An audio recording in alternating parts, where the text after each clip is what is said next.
ఒక చిన్న assembly bypoll result దాని గురించి దేశం మొత్తం మాట్లాడుకుంటుంది.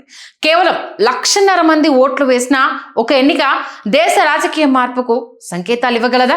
30 ఏళ్ల తర్వాత బీజేపీ తమ కంచుకోటను ఎలా కోల్పోయింది? చాణక్య ఆఫ్ ఇండియన్ పాలిటిక్స్ గా పేరుగాంచిన ప్రశాంత్ కిషోర్ దుర్భేద్యమైన బీజేపీ కంచుకోటను ఎలా గెలిచాడు? 80% అగ్ర కులాల ఓటర్లున్న బాంకీపూర్లో బీజేపీ ఓటమి దేశ రాజకీయ ముఖ చిత్రాన్ని ఎలా మార్చబోతోంది? Welcome to top story. నేను మీ సంధ్య. ఇవాళ టాప్ స్టోరీలో బాంకీపూర్కి సంబంధించిన పూర్తి డీటెయిల్స్ని ఈ వీడియోలో మీకు అందిస్తున్నాను. ఇటీవల ముగిసిన Bankipur assembly బైపోల్లో Jan Suraaj party founder, ప్రముఖ పొలిటికల్ స్ట్రాటజిస్ట్ ప్రశాంత్ కిషోర్ సాధించిన సెన్సేషనల్ విక్టరీ బీహార్ పాలిటిక్స్ లో సరికొత్త అధ్యాయానికి తెరలేపింది. ఆన్ పేపర్ లేదా అఫీషియల్ డేటా ప్రకారం చూస్తే ఇది కేవలం బీజేపీ అభ్యర్థి నీరజ్ కుమార్ పై ఒక సరికొత్త పార్టీ అధినేత సాధించిన గెలుపులాగే అనిపించవచ్చు. కానీ పొలిటికల్ అనలిస్ట్ల పాయింట్ ఆఫ్ వ్యూలో లోతుగా గనుక పరిశీలిస్తే పీకే ఇక్కడ దెబ్బ కొట్టింది కేవలం ఒక అభ్యర్థిని మాత్రమే కాదు, బీజేపీ నేషనల్ ప్రెసిడెంట్ నితిన్ నవీన్, అలానే ఆయన ఫ్యామిలీ దశాబ్దాలుగా నిర్మించుకున్న ఒక బలమైన కంచుకోటని. 2010కి ముందు పాట్నా వెస్ట్ గా పిలువబడిన ఈ బాంకీపూర్ నియోజకవర్గానికి ఒక ప్రత్యేకమైన పొలిటికల్ హిస్టరీ ఉంది. నితిన్ నవీన్ రాజ్యసభకు ఎన్నికై రిజైన్ చేయడానికి ముందు ఈ సీట్ నుంచి ఆయన వరుసగా 5 పర్యాయాలు అతిపెద్ద మెజారిటీతో గెలుస్తూ వచ్చారు. అంతకుముందు ఆయన తండ్రి బీజేపీ సీనియర్ నేత నవీన్ కిషోర్ ప్రసాద్ సిన్హా కూడా 4 సార్లు ఇక్కడి నుంచే ఎమ్మెల్యేగా గెలుపొందారు. అంటే దాదాపు 3 దశాబ్దాలకు పైగా ఈ నియోజకవర్గాన్ని ఒకే ఫ్యామిలీ, ఒకే పార్టీ గెలుస్తూ వచ్చింది. మొత్తం 3.79 లక్షల మంది ఓటర్లలో దాదాపు 1.6 లక్షల మంది అప్పర్ కాస్ట్ కమ్యూనిటీకి చెందిన ఓటర్లు ఉండడంతో బాంకీపూర్ ని బీజేపీ సేఫ్ జోన్ గా పిలిచేవారు. ఆర్ఎస్ఎస్ బీజేపీ రూట్స్ బలంగా ఉన్న ఒక పట్టణ నియోజకవర్గంలో బీజేపీ ఓటమి చెందడం, ఒక కొత్త పార్టీకి ఇక్కడ ప్రజలు పట్టం కట్టడం దేశవ్యాప్తంగా అప్పర్ మిడిల్ క్లాస్ అలానే అగ్రవర్ణాల ప్రజల్లోనూ వస్తున్న ఒక మార్పుకు ఇది సంకేతంగా భావించాల్సి ఉంటుంది. ప్రజలు సంప్రదాయ రాజకీయాలు, కులాలు, మతపరమైన ఈక్వేషన్లు, అలాగే ఓటు బ్యాంక్ రాజకీయాలను దాటుకొని ప్రత్యామ్నాయ రాజకీయాల కోసం ఆసక్తిగా ఎదురు చూస్తున్నారు. బాంకీపూర్లో సాధించిన ఈ గెలుపు పీకేని ఒక్కసారిగా జైంట్ కిల్లర్ గా నిలబెట్టింది. రానున్న రోజుల్లో లాలూ ప్రసాద్ యాదవ్, తేజస్వి యాదవ్ల రాష్ట్రీయ జనతాదళ్ ఆర్జేడీ ప్లేస్ ని రీప్లేస్ చేస్తూ బీహార్లోని మెయిన్ అపోజిషన్ వాయిస్ గా జనసురాజ్ పార్టీ ఎమర్జ్ అయ్యే ఛాన్సెస్ స్పష్టంగా కనిపిస్తున్నాయి. దీనికి ప్రధాన కారణం ఆర్జేడీ నాయకత్వంలో కనిపిస్తున్న అలసత్వం ఒక కారణంగా చెప్పుకోవాలి.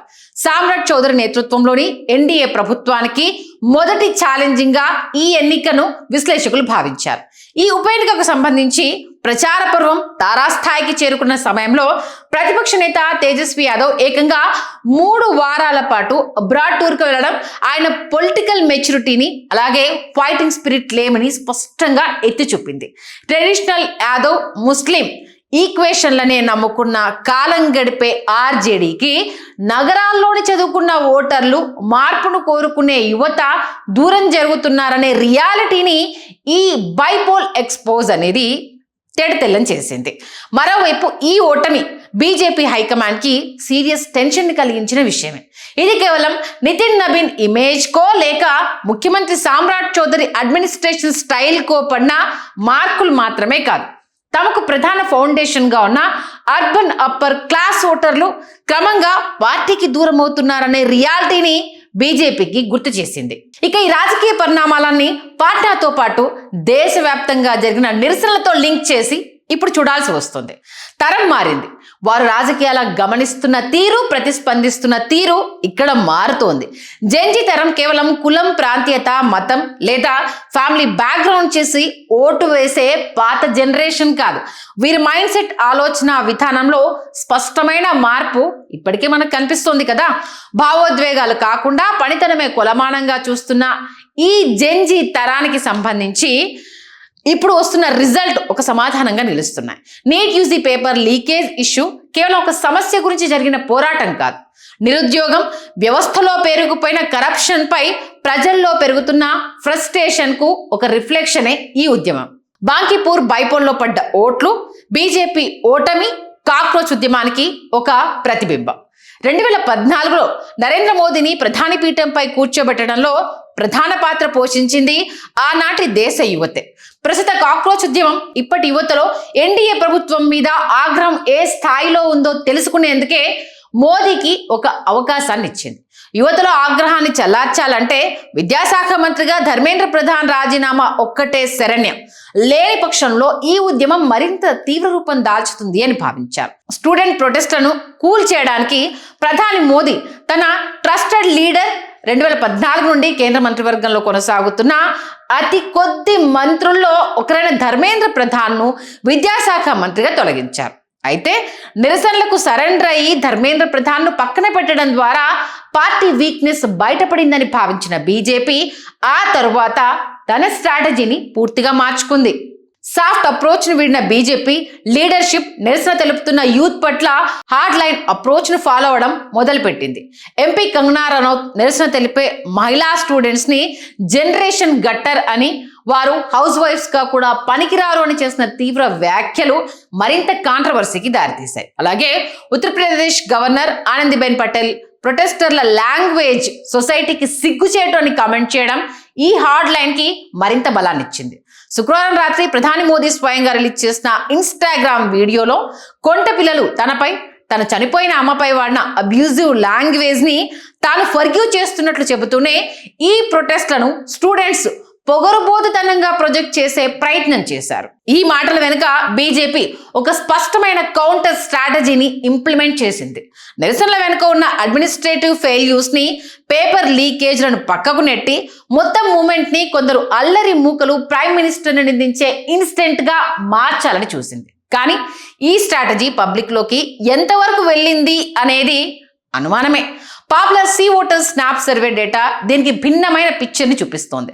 అబ్యూజివ్ లాంగ్వేజ్ వాడిన నిరసనకారులపై యాక్షన్ తీసుకోవాలని 54.2% మంది అభిప్రాయపడగా దాదాపు 46% వద్దు అని లేదా డోంట్ నో అని న్యూట్రల్ గా ఉండిపోయారు. ఇది అధికార పార్టీకి వార్నింగ్ లాంటిదే.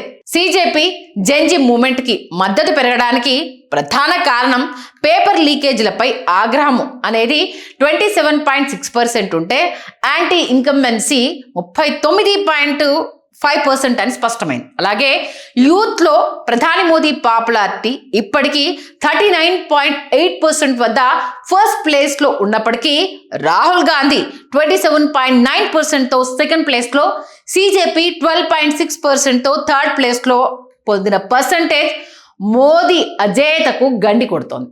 పట్టా ప్రాంతాల్లో సోషల్ మీడియా రీల్స్ చేసుకునే యూత్ కోట్లు పోలీస్ స్టేషన్ల చుట్టూ తిరిగే రియల్ పొలిటికల్ ఫైట్స్ ని తట్టుకోలేరని బీజేపీ ఆలోచన చేస్తూ ఉండొచ్చు. కానీ ఈ ప్రాసెస్ లో తమ చుట్టూ ఉన్న అజేయమైన ఇమేజ్, ఆరా ఆఫ్ ఇన్విజిబిలిటీ అది డ్యామేజ్ అయ్యింది అనేది ఇక్కడ అర్థం చేసుకోవాల్సిన పాయింట్. కేంద్రంలో ఇప్పటి వరకు బీజేపీకి ఉన్న ఈ అజేయమైన ఇమేజ్ వల్ల ఇతర పార్టీలు, నేతలు బీజేపీతో సఖ్యతగా ఉంటూ వస్తున్నారు.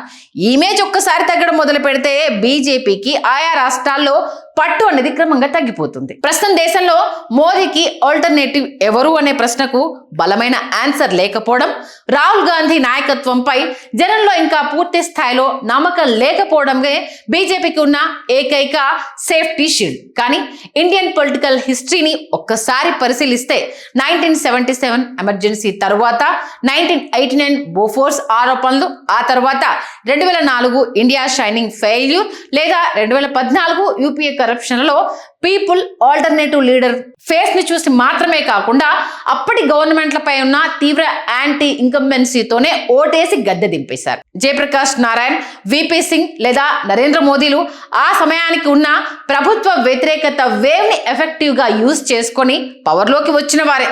ప్రశాంత్ కిషోర్ తరచుగా చెప్పే ఒక అనలిటికల్ రూల్ ఇక్కడ గుర్తు చేసుకోవాలి. ఎలక్షన్లలో అపోజిషన్ లీడర్స్ లేదా పార్టీలు వీక్ గా ఉండొచ్చు, కానీ అపోజిషన్ కు ఉండే స్పేస్ ఎప్పుడూ బలంగానే ఉంటుంది. బాంకీపూర్ బైపోల్ రిజల్ట్ ద్వారా ఆ స్పేస్ ని ఫిల్ చేసే క్యాపబిలిటీ తనకు ఉందని ప్రశాంత్ కిషోర్ చాటే ప్రయత్నం చేశారు. ఈ సిగ్నల్ ని ఆర్జేడీ గనుక విస్మరిస్తే బీహార్లో కనుమరుగయ్యే ప్రమాదము ఉంది. అలాగే బీజేపీ ఈ రియాలిటీని గ్రహించి తన స్ట్రాటజీలను చేంజ్ చేసుకోకపోతే 2029 నేషనల్ ఎలక్షన్ నాటికి మరిన్ని బాంకీపూర్లు రిపీట్ అయ్యే ఛాన్స్ ఎంతైనా ఉంది.